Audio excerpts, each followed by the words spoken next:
Once again, I welcome back to the Rob Newton Resource Hour, Dr. David Klein. He is my doctor of record. I think we have to say that somehow legally. But he is a big contributor to this show. We also spend a lot of time together in Orlando. We're putting together a website as somewhat partners. It's called SeniorResourceFlorida.com. Watch for that. He also has a great website of his own, and pretty soon that's going to have videos on it and podcasts and all kinds of cool stuff like that.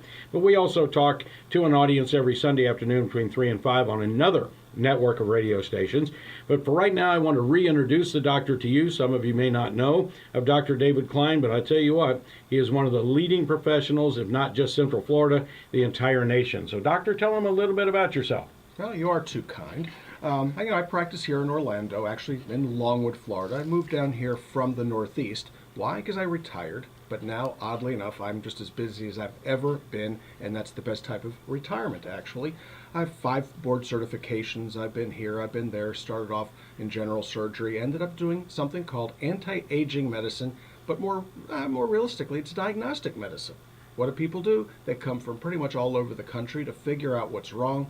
Why? Because either their local doctor, their local hospital, or their local yahoos could not figure out what was causing their difficulties.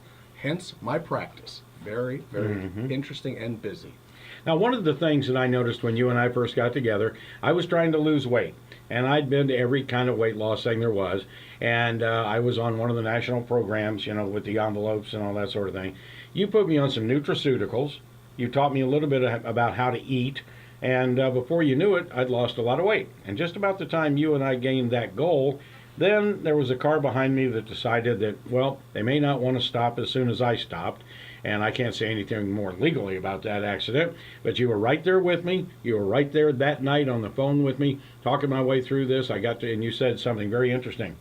Don't see me now until Thursday. I said, why? You said, because between now and Thursday, everything's going to start manifesting itself. And first, I just felt stunned and my neck hurt a little bit. By Thursday, I wanted to kill you.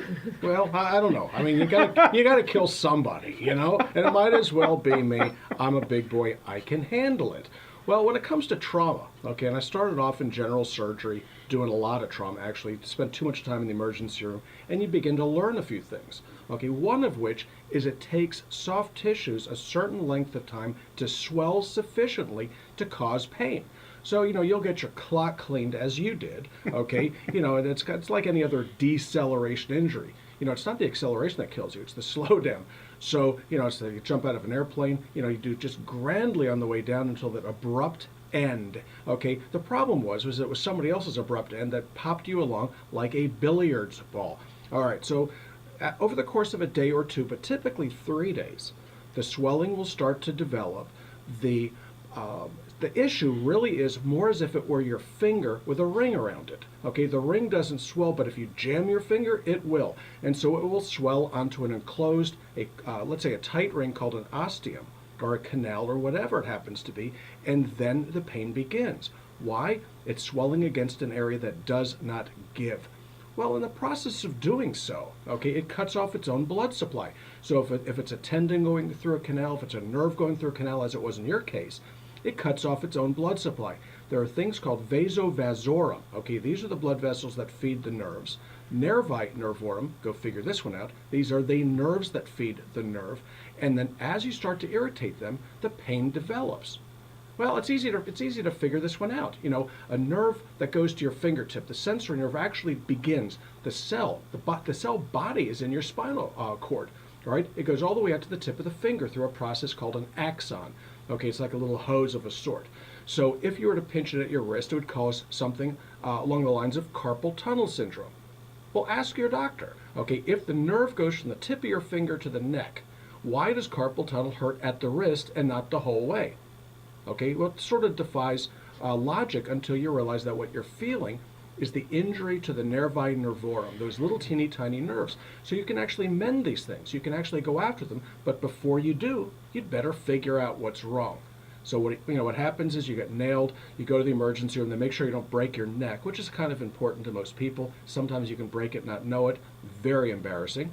Okay, but then over the next several days, this is a critical period of time where you really should see a physician.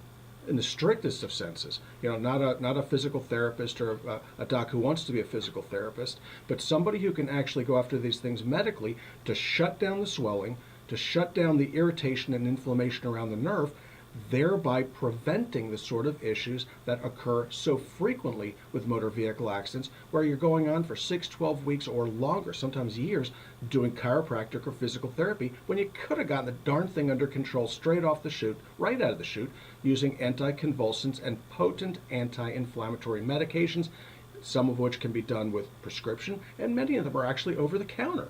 You don't need one or the other. I like using both because everything has an advantage. Everything has a disadvantage. Well, that's where I started to go with this, that we not only used a few of the painkillers that are well known out there on the street, and no, I don't sell them to anybody, I use them, but at the same time, you were giving me a lot of nutraceuticals which made me feel better. Well, it made you feel better because it was taking care of the underlying problem. You actually used very, very few painkillers. Okay, you need them for 3 or 4 days a week, maybe. Then, as things start to mend, you'll have some aches here and there, but you really don't need to you don't need to lean on opiates and opiate analgesics because they don't really fix anything. What you need are the muscle relaxants, the anticonvulsants, and the anti-inflammatories, and you receive both prescription as well as over-the-counter, herbal and so on and so forth, of these type of medications, and did famously.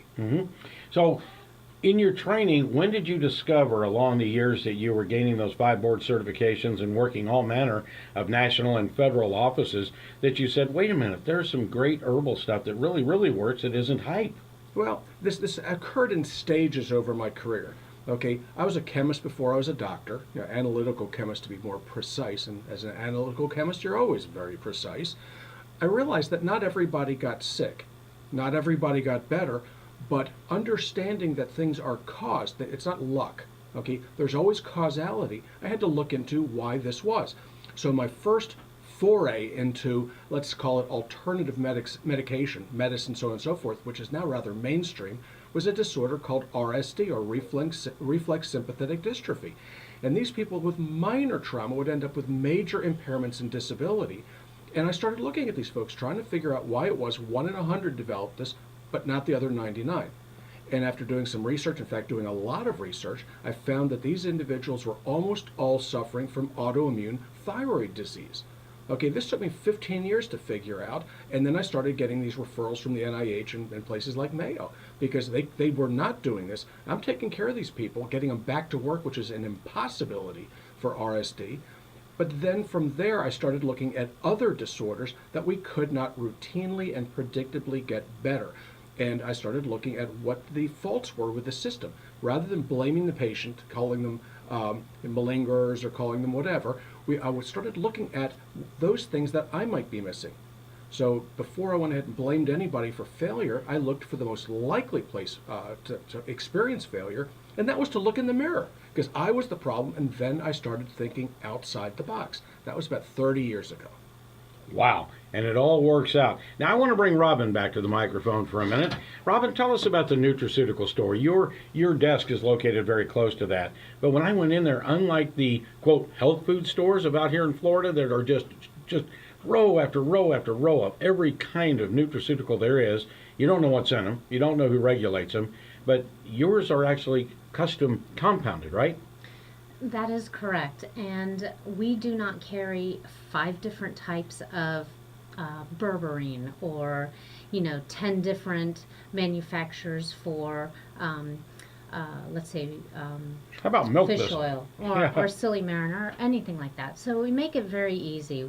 Dr. Klein takes a lot of time to research the products and make sure that it has exactly an amount that is needed in the body, so it's not just sprinklings of amount. And then we have set up the health store in a easy way for everybody to see, exactly what they need, and there's always a couple people in there to help out. Now I do know this from experience. If Dr. Klein talks about berberine on one of the shows we do together in various networks, it sells out.